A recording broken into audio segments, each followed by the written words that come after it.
Assalamualaikum warahmatullahi wabarakatuh. Sahabat-sahabat sekalian, alhamdulillahirabbil alamin wa bihi nasta'inu ala umurid dunya waddin wassalatu wassalamu ala asrafil anbiya wal mursalin wa ala alihi wa sahbihi ajmain. Tidak terasa sekarang kita sudah berada di hujung bulan Ramadan.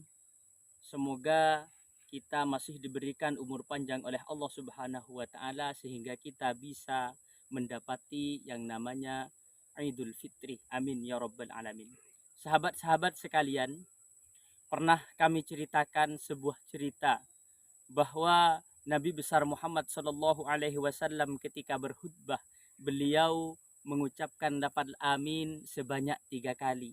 Kemudian setelah beliau selesai dari Jumat, ada sahabat yang bertanya, "Wahai Rasulullah sallallahu alaihi wasallam, tadi kami mendengarkan, laqad sami'na kalimatan lam nasma'ha min qabl." Kami sepertinya tadi mendengarkan ucapan yang tidak pernah kami dengar sebelumnya. Kemudian Nabi bertanya, "Apa itu wahai sahabat?" "Tadi sepertinya kami mendengarkan engkau mengucapkan lafaz amin sebanyak 3 kali." Apa yang diaminkan wahai baginda Nabi besar Muhammad? Lantas Nabi besar Muhammad sallallahu alaihi wasallam menjawab, "Wahai sahabat, ketika saya naik ke mimbar tadi, di samping saya ada malaikat Jibril. Malaikat Jibril bilang kepada saya ketika saya naik anak tangga yang pertama, 'Wahai Nabi Muhammad, bagaimana kalau seumpamanya ada orang umatmu yang mendengar namamu disebutkan namun tidak membaca salawat kepadamu, bagaimana kalau kita doakan agar jauh dari surga?'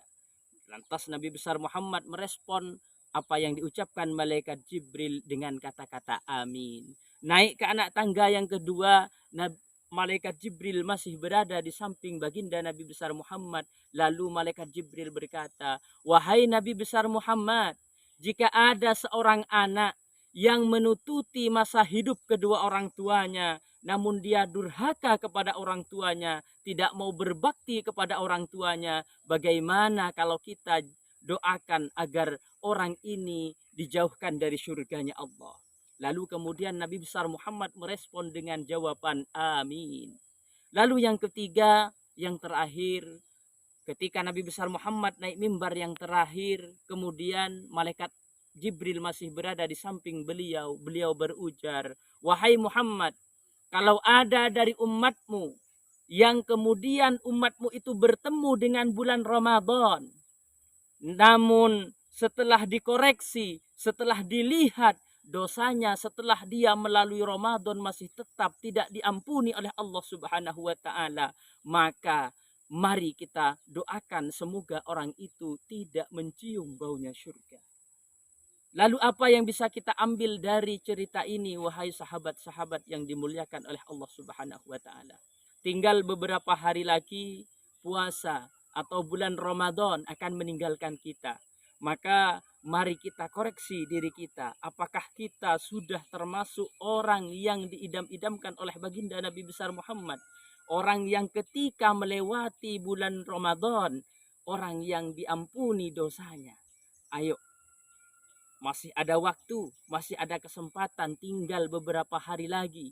Monggo kita gunakan waktu sebaik-baiknya untuk selalu taqarrub, berbuat baik kepada Allah, beribadah kepada Allah, berbuat baik kepada sesama Islam, kepada saudara-saudara kita. Semoga ini menjadi jalan kita menjadi orang yang husnul khotimah dan mendapatkan ridho dari Allah Subhanahu wa taala. Amin ya rabbal alamin. Demikian kami sampaikan, terima kasih, kurang lebihnya mohon maaf dari kami. Akhiran, assalamualaikum warahmatullahi wabarakatuh.